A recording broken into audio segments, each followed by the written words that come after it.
Good morning friends. મિત્રો, 10મા ધોરણમાં English માટે પોએમ નંબર 2, કવિતા નંબર 2 પેન્સિલ. કવિતાનું ટાઇટલ છે પેન્સિલ. બહુ સરસ મજાની નાની એવી કવિતા છે. કવિ જયંત પરમાર પોતાની બાળકી, પોતાની પુત્રી કયા પ્રકારે એનું વર્તણૂક છે, એ શું કામ કરે છે પોતાની નાની દીકરી, અને કયા પ્રકારે એનામાં બદલાવ આવે છે, કયા પ્રકારે ગુસ્સે થાય છે, કેવા પ્રકારની કાલ્પનિક ચિત્રો દોરે છે. નાનું બાળક જે છે કલ્પનાઓથી ભરેલું હોય, એને જાત જાતના તુક્કાઓ, તરંગો, મનમાં કલ્પનાઓ થાય. તો અહીંયા કવિ પોતાની બાળકીના મનમાં કેવા પ્રકારની કલ્પનાઓ જાગે છે એને લગતી વાત કવિ કહેવા માગે છે. ટાઇટલ આપ્યું છે pencil, Jayant Parmar, page number 139. જોઈએ પહેલાં કવિતા વાંચીએ. Poem number 2 pencil. My daughter, little dear daughter, lights a pencil with a sharpener. The sky of the white paper begins to be filled with light. The blackbird flying away with the tree, glasses on the eyes of the peacock, the fire chariot flying in the air, the airplane walking on the road, the lion having a conversation with the cow, a one-eyed sun on the black tree with a patch of cloud over it, a blue fish flying on the forehead of the cloud, the yellow butterfly swimming in the waterfall. My darling daughter in her ecstasy is busy drawing strange pictures. But when the schoolmaster gives her homework, my darling doll breaks the tip of the pencil in anger, and the candle of the pencil is extinguished. Only the smoke remains on the sky of the white paper. આ એક કવિતા છે pencil. Clear? જોઈએ કવિ શું કહેવા માગે છે. My daughter, મારી પુત્રી, મારી દીકરી. લિટલ ડિયર ડોટર, બે વિશેષણ વાપર્યા. Little dear daughter. લિટલ એટલે નાની એવી વહાલી દીકરી. દરેક બાપને પોતાના સંતાન વહાલા હોય, મા બાપને. અહીંયા બાપને દીકરી વધારે વાલી હોય. કહે છે my daughter, little dear daughter, મારી વાલી નાની એવી પુત્રી. Lights a pencil with a sharpener. Lights છોલવું, અણી કાઢવી. લાઇટ્સ અ પેન્સિલ, પેન્સિલની અણી કાઢે છે. With a sharpener. શાર્પનર એટલે પહેલું પેન્સિલને અણી કાઢવા માટેનો સંચો. ક્લિયર? માય ડોટર, મારી દીકરી. લિટલ ડિયર ડોટર, મારી આ વહાલી દીકરી. લાઇટ્સ અ પેન્સિલ, પેન્સિલની અણી કાઢે છે. વિથ અ શાર્પનર, એક શાર્પનરથી તે પેન્સિલને છોલે છે, અણી કાઢે છે. The sky of the white paper. હવે એની ઇમેજિનેશન શરૂ થાય છે. The sky of the white paper. White paper, સફેદ આકાશ રૂપી કાગળ. કલ્પનાઓ જો, આકાશ કેવું છે? સફેદ. આખો કાગળ કે છે એનું મોટો આકાશ રૂપી કાગળ છે. The sky of the white paper begins to be filled with light. The sky of the white paper, સફેદ કાગળ રૂપી આકાશ. begins to be filled with light. filled with light, પ્રકાશથી ભરાવું.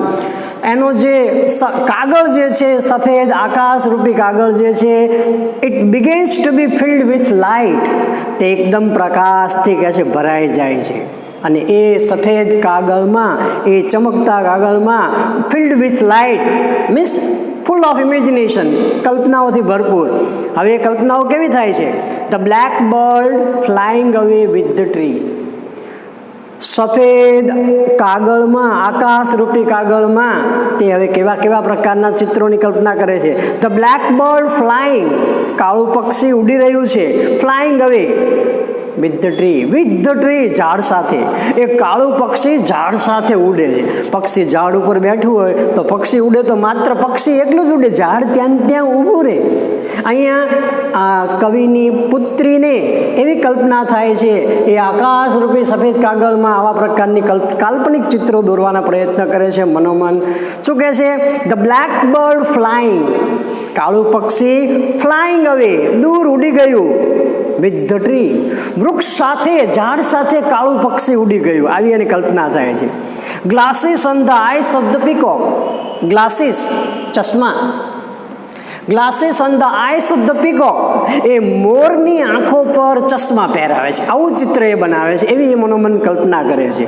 Glasses on the eyes of the peacock, મોરની આંખો પર એ ચશ્મા હોય એવું મનોમન કલ્પે છે. The fire chariot flying in the air. Chariot એટલે રથ, ફાયર ચેરિયટ અગ્નિરથ, ફ્લાઇંગ ઇન ધ એર, હવામાં અગ્નિરથ આખો ઉડી રહ્યો હોય એવી એને કલ્પના થાય છે. The airplane walking on the road. Aeroplane, the airplane walking on the road. Aeroplane મોટે ભાગે હવામાં ઉડતું હોય, લેન્ડ થાય ત્યારે જ એરપોર્ટ પર, રોડ પર, એ રનવે પર દોડે. અહીંયા airport, the airplane walking on the road. Aeroplane જે છે એ રોડ પર ચાલી રહ્યું છે. આવી કલ્પનાઓ કવિની છોકરીને મનોમન થાય છે. The lion having a conversation with the cow. Conversation, વાતચીત. The lion having conversation. સિંહ વાતો કરી રહ્યો છે વિથ ધ કાવ. સિંહને ગાય સાથે વાત કરે છે, સિંહ ગાય સાથે વાત કર્યો છે એવા પ્રકાર. હવે સિંહ છે હિંસક પશુ છે, શિકારી પ્રાણી છે, એ આ પ્રકારની ગાય હોય એનો એ કે શિકાર જ કરે, એના બદલે the lion having a conversation with the cow. સિંહ છે એ ગાય સાથે વાતચીત કરે છે, આવું કંઈક ચિત્ર એ બનાવે છે. A one-eyed sun on the black tree with a patch of cloud over it. A one-eyed sun, one-eyed એક આંખ વાળો, sun એટલે સૂર્ય, એક આંખ વાળો સૂર્ય on the black tree, black tree, કાળા ઝાડ પર. હવે સૂર્ય છે પ્રકાશિત છે, એ ઝાડની નજીક આવે તો ઝાડનો કલર કાળો ન રહે, ઝાડ સળગી જાય. તો અહીંયા શું કહેવા માંગે છે? A one eyed sun on the black tree.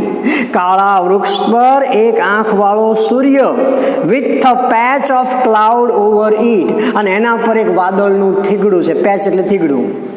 એક આંખ વાળો સૂર્ય જે કાળા ઝાડ પર છે, with a patch of cloud over it, અને એના પર આ પ્રકારે એક વાદળનું થીગડું છે.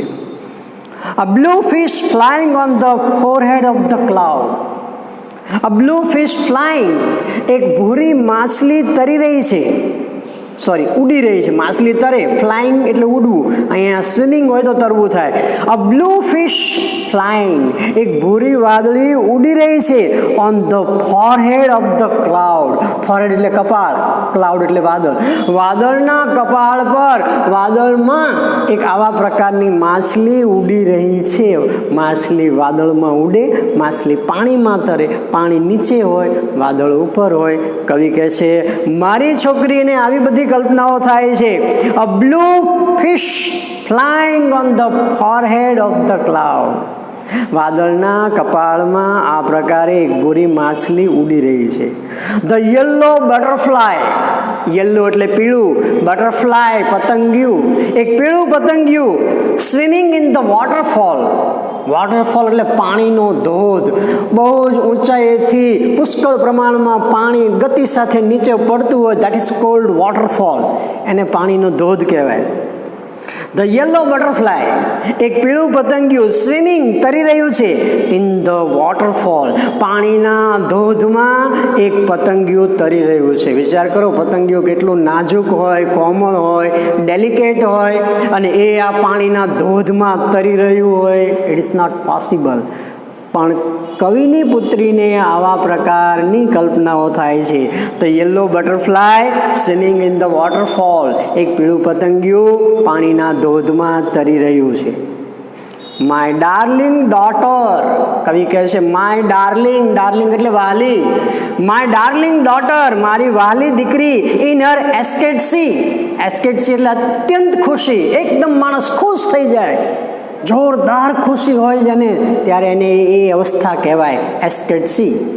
My darling daughter in her ecstasy is busy. પોતાની અત્યંત ખુશીમાં મારી આ વાલી દીકરી છે એ સતત કામમાં પ્રવૃત્ત છે. In busy drawing strange pictures. She is busy, તેણી ખૂબ જ કામમાં છે, વ્યસ્ત છે. શેમાં? In drawing strange pictures, strange એટલે વિચિત્ર, સમજમાં ન આવે એવા પ્રકારના ચિત્રો દોરવામાં મારી નાની એવી છોકરી વ્યસ્ત છે. She is busy with her drawings. She is drawing strange pictures. તમને માન્યમાં ન આવે, તમારી કલ્પના કામ ન કરે એવા પ્રકારના વિચિત્ર ચિત્રો આ મારી છોકરી કહે છે દોરી રહી છે. and she is busy. But when the schoolmaster gives her homework, પરંતુ જ્યારે when the schoolmaster gives her, શાળાના શિક્ષક તેણીને આપે છે હોમવર્ક, લેસન, ગૃહ કાર્ય, my darling doll breaks the tip of the pencil in anger. જ્યારે સ્કૂલ ટીચર તેણીને હોમવર્ક આપે છે, ભણવાની વાત આવે છે, હોમવર્ક આપે છે, ત્યારે શું થાય છે?